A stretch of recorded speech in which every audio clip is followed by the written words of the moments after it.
এইচএসসিতে বাংলা উচ্চারণ নিয়ে দুশ্চিন্তায় পড়েনি এরকম স্টুডেন্ট পাওয়া দুষ্কর। আজকে আমরা খুব সহজেই এই উচ্চারণটা নিয়ে কথা বলবো এবং তোমাদের সাথে আছি আমি মার্জানী খান অন্তর। আমি পড়াশোনা করছি ঢাকা বিশ্ববিদ্যালয়ে। তোমরা জানো যে তোমাদের ইন্টারমিডিয়েটের সিলেবাসে এই যে বাংলা উচ্চারণের নিয়ম, এখান থেকে কিন্তু 5 নম্বরে একটা প্রশ্ন আসে। সো এই 5 নম্বরের প্রশ্ন আমরা আসলে অনেক জটিল মনে হয়, আমরা এটাকে কঠিন মনে করে কিন্তু এটাকে পড়ি না। কিন্তু না পড়লে তুমি এইটা চিন্তা করতেছো যে তোমাকে কিন্তু 5 নাম্বার রেখে আসতে হবে। সো আসো আজকে আমরা খুব সহজে উচ্চারণটা তোমাদেরকে দেখায় দিই। উচ্চারণ পড়তে হলে আমাদের মাথার মধ্যে এই কনসেপ্টটা রাখতে হবে যে উচ্চারণ এবং বানান কিন্তু সেম না। বেসিক একটা চার্ট তোমাদের জন্য এখানে নিয়ে আসলাম, যেখানে বানান এবং উচ্চারণের মধ্যে কিছু তফাৎ আমরা এখানে আলোচনা করব। সো দেখি আমরা প্রথমে কি আছে।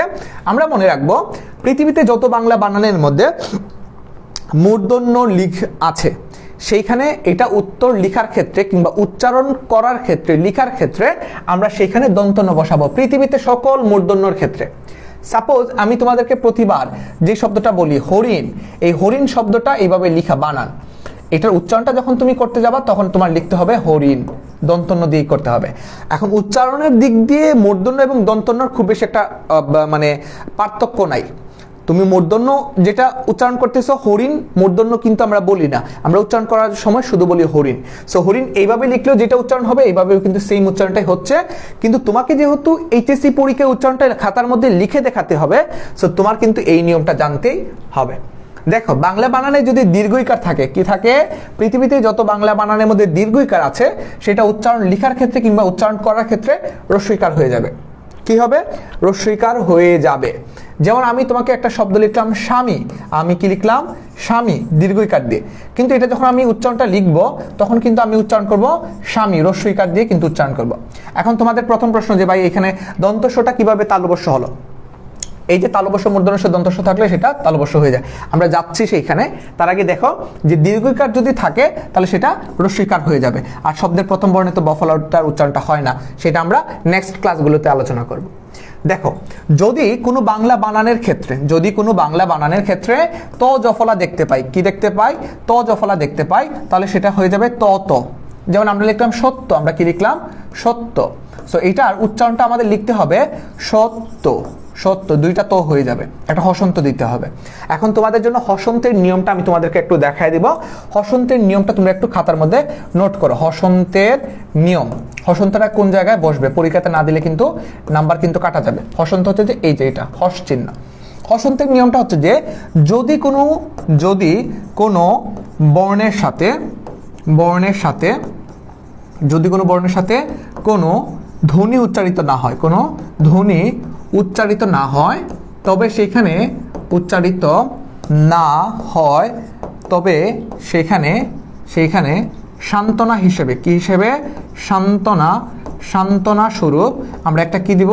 হসন্ত দিব। সান্ত্বনার স্বরূপ হসন্ত কিংবা হস চিহ্ন আমরা দিব, হসন্ত দিব, তাই তো? হসন্ত দিব।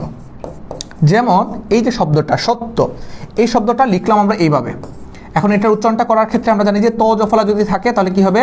ত আবার ত। এখন সত্য, এই যে তটা আছে, এই তর সাথে কিন্তু একটা ও আছে, কি আছে? ও আছে, সত্য ও আছে। সো ও যদি থাকে তাহলে সেখানে আমাদের ওকার দিতে হবে, আমরা ওকার দিয়ে দিব। আর এই যে সত্যটা, সেকেন্ড যে তটা, মানে এই যে ফার্স্ট যে তটা, সেটা কিন্তু এক ক্লাস সিঙ্গেল অবস্থায় আছে। সো আমরা অবশ্যই এখানে কি দিতে হবে? আমাদের একটা হসন্ত দিতে হবে, সত্য, মানে এটার উপর দাঁড়িয়ে আমরা অন্য শব্দে যাব। ঠিক আছে? তো সত্য বানানটা আমরা এখানে দেখলাম। সো হসন্তের নিয়মটা আশা করি তোমরা বুঝতে পেরেছো, যে যদি কোনো বর্ণের সাথে কোনো ধ্বনি উচ্চারিত না হয়, কোনো সাউন্ড না আসে, আওয়াজ না আসে, তাহলে সেটাকে আমরা একলা রাখবো না, সেটাকে আমরা একটা কম্পেনসেট বা ক্ষতিপূরণ বা একটা সান্ত্বনা হিসেবে আমরা তাকে একটা হসন্ত দিয়ে দিব। আমরা আমাদের আলোচনায় চলে যাই। যদি কোনো বাংলা বানানের ক্ষেত্রে অন্তস্থ জ থাকে তাহলে সেটা লেখার ক্ষেত্রে বর্গীয় জ হয়ে যাবে। কি হয়ে যাবে? বর্গীয় জ হয়ে যাবে। যেমন আমরা লিখলাম যদি, সো এইটার উচ্চারণটা হবে যদি। ঠিক আছে? অন্তস্থ জ থাকলে সেটা বর্গীয় জ হবে। ক্ষীয়, এই ক্ষীয়টা যদি শব্দের প্রথম বর্ণে থাকে তাহলে হবে ক্ষয়ের মতো। কি হবে? ক্ষয়ের মতো। যেমন আমরা লিখলাম ক্ষয়। এখন ক্ষীয় আছে শব্দের প্রথম বর্ণে, সো আমরা ক্ষীয়র জায়গায় কি বসাই দিব? খ বসাই দিব, আর বাদ বাকি সব ঠিক রাখবো। এটাই হচ্ছে সঠিক উচ্চারণ। এই ক্ষীয়র উচ্চারণ কিন্তু আমরা বলি না ক্ষীয়, কিন্তু আমরা বলি না, আমরা বলি ক্ষয়। এইটা সঠিক উচ্চারণ। এইবার এই ক্ষীয়টা যদি শব্দের মধ্যে অথবা শেষ বর্ণে যদি ক্ষীয়টা থাকে তাহলে ক্ষীয় এর জায়গায় আমরা বসাই দেব ক খ। ক্ষীয়ের জায়গায় আমরা কি বসাই দিব? ক্ষীয়ের জায়গায় বসাই দিব আমরা ক অথবা খ। যেমন আমরা লিখলাম শিক্ষক, আমরা কি লিখলাম? শিক্ষক। এই যে শিক্ষক বানানটা আমরা এখানে লিখলাম, এটার উচ্চারণটা হবে তালবস্যর জায়গায় ঠিক থাকবে।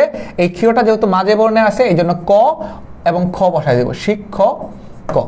এবার এখানে একটা হসন্ত বসবে। হসন্তটা কোন জায়গায় বসবে তোমরা কমেন্ট সেকশনে জানাবা, যারা এখন পর্যন্ত ক্লাসটা দেখছো।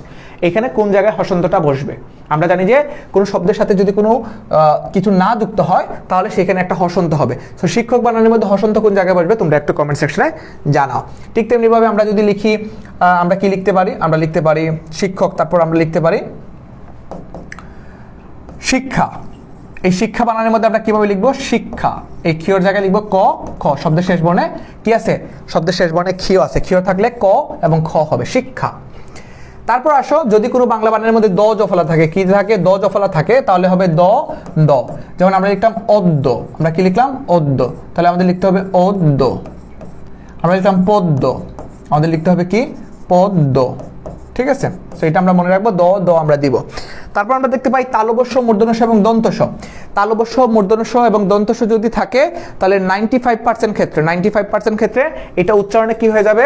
তালবস্য হয়ে যাবে। কারণ আমরা জানি যে এই যে মূর্ধন্যটা, এটার উচ্চারণ বাংলা ব্যাকরণে নেই। এটার উচ্চারণটা কি? বাংলা ব্যাকরণে নেই। তোমরা এটার একটা স্ক্রিনশট নাও, এইটার একটা স্ক্রিনশট তোমরা রেখে দাও যে তালবস্য, মূর্ধন্য, দন্তস্ব যদি থাকে তাহলে 95% ক্ষেত্রে কি হবে? তালবস্য হবে। আর বাকি 5% ক্ষেত্রে সেটা কি হবে? সেটা দন্তস্ব হবে। কি হবে? দন্তস্ব হবে। এখন এই যে বাকি 5% ক্ষেত্রে যে দন্তস্বটা হবে, সেই 5% ক্ষেত্রটা কি? সেটা হচ্ছে যে যদি এই তালবস্য, মূর্ধন্য এবং দন্তস্বর উচ্চারণ চ অথবা ছ এর মতো হয়, কি হয়? চ অথবা ছ এর মতো হয়, তাহলে সেগুলোর জন্য দন্তস্ব হবে। যেমন আমি তোমাদেরকে একটু কয়েকটা উদাহরণ দিই, তাহলে তোমাদের কাছে জিনিসটা সহজ মনে হবে। তোমাদের কাছে জিনিসটা কি হবে? সহজ মনে হবে। আমরা কি লিখলাম? তালবস্য, মূর্ধন্য এবং দন্তস্ব, তিনটা শীর্ষ ধ্বনি। সো এইটার মধ্যে চেঞ্জ হয়ে কি হয়ে যায়? তালবস্য হয় 95% ক্ষেত্রে। আচ্ছা, এই তালবস্য, মূর্ধন্য, দন্তস্ব বাকি 5% ক্ষেত্রে হয় দন্তস্ব। 5%। কেন 5% ক্ষেত্রে হবে? যদি এর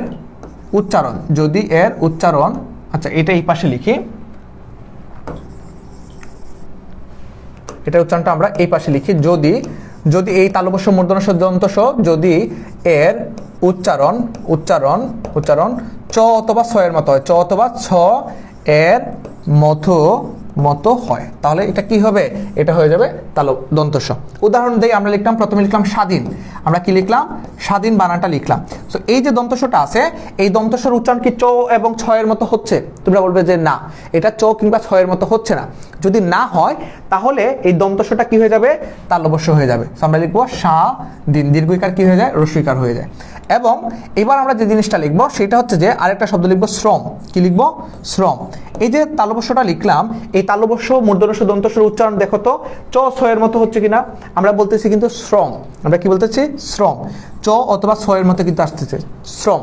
তার মানে এইটা চেঞ্জ হয়ে এখন হয়ে যাবে দন্তস্ব, শ্রম। আশা করি তোমরা এই জিনিসটা বুঝতে পেরেছো। ঠিক আছে, এখন তোমাদের কাছে প্রশ্ন, তাইলে তোমরা উচ্চারণটা এখন করবা কি জানো? তোমরা এখন উচ্চারণ করো স্মৃতি। এই স্মৃতি শব্দের উচ্চারণটা তোমরা এখন করে দেখাবে। সো তালবস্য, মূর্ধন্য, দন্তস্ব থাকলে 95% ক্ষেত্রে তালবস্য হবে, বাকি 5% ক্ষেত্রে দন্তস্ব হবে। কখন হবে? যখন এই তিনটার উচ্চারণ চ অথবা ছ এর মতো হয়। স্মৃতি বানানের মধ্যে কিন্তু চ এবং ছ আসতেছে, তার মানে কি হবে? দন্তস্ব হবে। তোমরা লিখো স্মৃতি। শব্দের প্রথম বর্ণে ম ফলা এবং ব ফলার উচ্চারণ হয় না। ঠিক আছে, তারপর যদি দ জফলা থাকে তাহলে কি হবে? দ ধ। হ্যাঁ, অধ্যাপক বানানের মধ্যে আমরা দেখতে পাই। এই তো হসন্তের ক্ষেত্রে আমরা মনে রাখবো যে হসন্তটা কেবল কি হবে? যদি কোনো বর্ণের সাথে কোনো ধ্বনি উচ্চারিত না হয়, সেখানে একটা সান্ত্বনা স্বরূপ আমরা হসন্ত দিয়ে দিব। সো আজকে ছিল আমাদের এই পর্যন্তই, বেসিক একটা চার্ট। এই চার্টটা যদি তোমরা কেউ মনে রাখতে পারো বা খাতার মধ্যে যদি নোট করতে পারো, তোমরা উচ্চারণে 30% তোমাদের ওকে হয়ে যাবে। আমরা নেক্সট বফলার 5টা নিয়ম নিয়ে আলোচনা করব, মফলার 5টা নিয়ম, অধ্বনি, এধ্বনি, জফলা, এগুলোর 5টা নিয়ম নিয়ে নিয়মিত আলোচনা করব। সো এরকম ক্লাস পেতে তোমরা অবশ্যই কমেন্ট সেকশনে জানাও, এবং এছাড়াও তোমরা কোন কোন ক্লাস চাও সেটাও তোমরা একটু কমেন্ট সেকশনে জানিয়ে দাও। সো সবার জন্য অনেক অনেক শুভকামনা।